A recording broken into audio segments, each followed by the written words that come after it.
થોડાક સમય પહેલા હું ચેન્નાઈ આવ્યો હતો. ત્યાં આપણા સમાજના બધા આગેવાનો મને મળ્યા હતા. ત્યારે એમણે બધું બહુ જ ફરિયાદ કરી હતી અને નારાજગી પણ વ્યક્ત કરી હતી.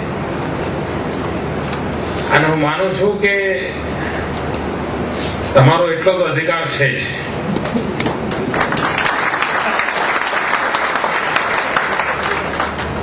અને તેથી આ વખતે મેં કહ્યું હતું ભાઈ મારા બીજા કાર્યક્રમનું જે થવું હોય થાય, આ કાર્યક્રમ જરૂર થાય.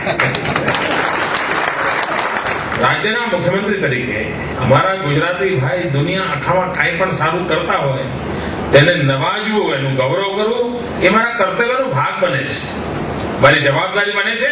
અને એટલે આપ સૌને અભિનંદન આપવા માટે, આપ સૌનું ગૌરવ કરવા. ગુજરાત પ્રગતિ કરી રહ્યું છે, ગુજરાત વિકાસ કરી રહ્યું છે.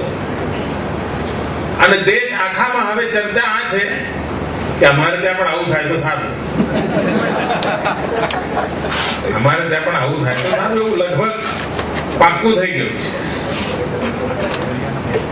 પણ આ લોકોને કેમ લાગે છે અમારે ત્યાં આવું થાય તો સારું થાય? નહીં તો દેશમાં એક સમય એવો ગયો છે કે લગભગ રાજકારણીઓ પરથી વિશ્વાસ ઉભો થઈ ગયો છે.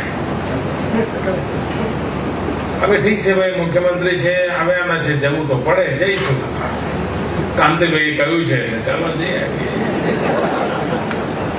હશે રાતે ભોજન હોય તો જઈએ, પછી નહીં તો એમ કરો ને મોડા જઈએ, ભોજનના ટાઈમે પહોંચીશું. કેમ એવું બધું થતું હોય ને? ગુજરાત એક જ રાજ્ય એવું છે કે જ્યાં 24 કલાક વીજળી મળે છે.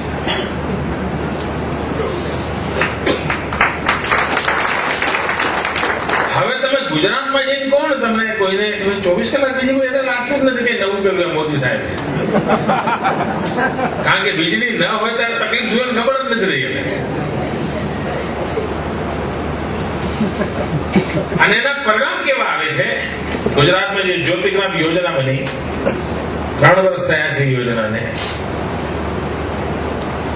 3 વર્ષની અંદર એ યોજના પૂરી કરી એટલે લગભગ 1000 દિવસમાં કામ બધું પૂરું કર્યું. 1000 દિવસમાં. આમ તો કેવું લાગે કે પહેલા વીજળી નહોતી આપતી, હવે આવી, એવું જ લાગે ને. પહેલા આ મુખ્યમંત્રી એવા હશે ચામ નહીં દબાવતો, હવે આ મુખ્યમંત્રી ચામ દબાય. એવું નથી. જ્યોતિગ્રામ યોજના સફળ કરવા માટે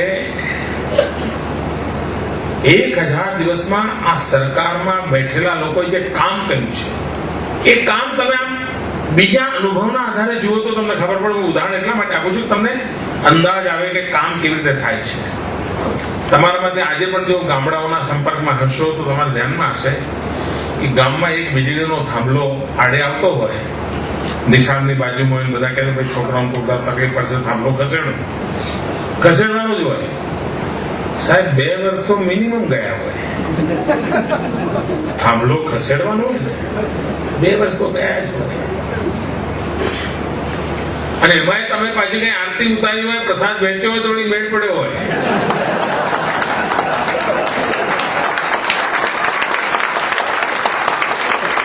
ઘણું કરીને મોટા શહેરની મોટી નામાંકિત શાળાના બાળકોના જ નંબર આવતા.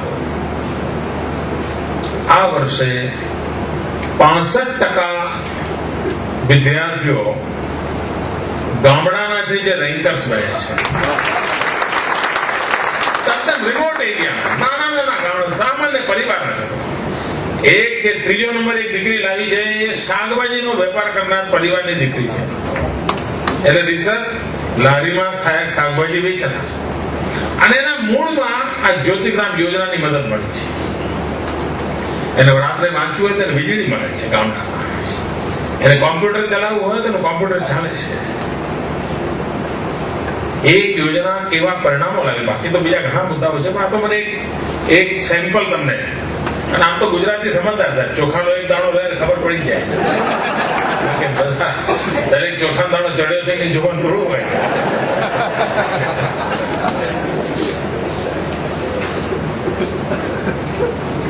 મિત્રો, ગુજરાત એટલે પાણીની અછત વાળું રાજ્ય, દુષ્કાળ વાળું રાજ્ય, સામાન્ય રીતે રાહત કામો ચાલતા હોય, આ બધું તમને જો તમારો સંપર્ક હશે તો તમારે ધ્યાનમાં. ગુજરાતે જે રીતે વોટર મેનેજમેન્ટ કર્યું છે, આજે સમગ્ર દેશમાં ગુજરાતના વોટર મેનેજમેન્ટની ચર્ચા થાય છે. પીવાનું શુદ્ધ પાણી, આઝાદીના આટલા વર્ષો પછી લોકોને પીવાનું શુદ્ધ પાણી મળે, એના માટે મહેનત કરવી પડે. તમે મને કહો કે આપણે ત્યાં કોઈ બાળકને એની માં પાણી પાય તો એ બાળકને કઈ નવું લાગે, કઈ ખાસ લાગે કે મારી માએ પાણી પાય એવું લાગે? નેચરલ લાગે ને. મને આશ્ચર્ય થાય કે જયારે હું કોઈ ગામમાં જઈને પાણીની યોજના ચાલુ કરું, આખું ગામ સજાવ્યું હોય, કારણ એટલા વર્ષો સુધી એમને પાણી નહોતું. ટેન્કરથી પાણી, 4000 ગામ એવા હતા કે જ્યાં ટેન્કરથી પાણી જાય, ટેન્કર આવે એટલે પાણી મળે, ટેન્કર ના આવે ત્યાં સુધી મળે પડે. અને ટેન્કરમાં પણ પાછો કારોબાર ચાલે.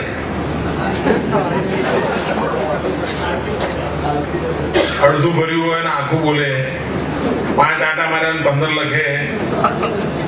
મને આ બધી લડાઈઓ બહુ લડવી પડી ભાઈ, તકલીફ બહુ પડી.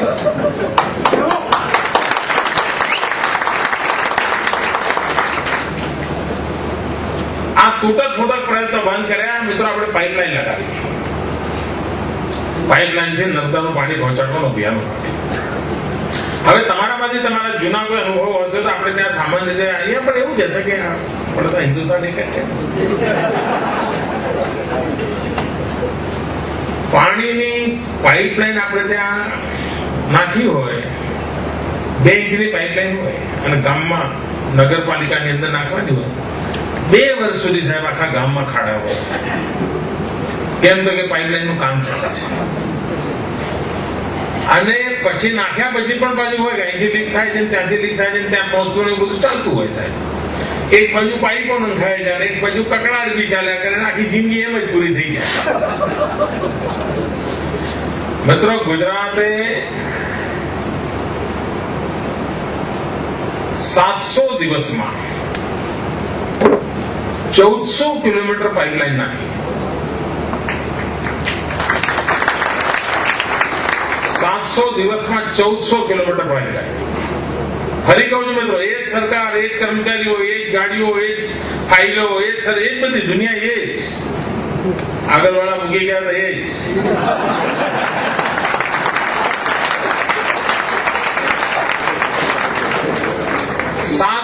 દિવસમાં 1400 કિલોમીટર પાઇપલાઇન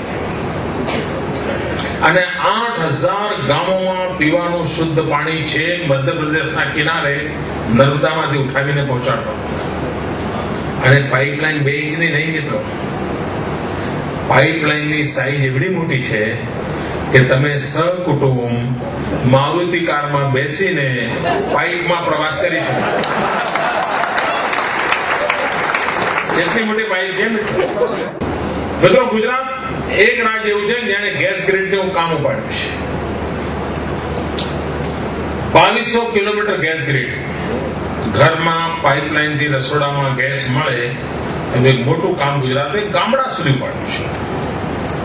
2200 કિલોમીટરની ગેસ ગ્રીડ લગભગ 1400 દિવસમાં કામ એનું પૂરું કર્યું છે. 1400 દિવસમાં. આમ વિચાર કરો છો, કરી શકો છો કે કઈ ઝડપે કામ થતું હશે.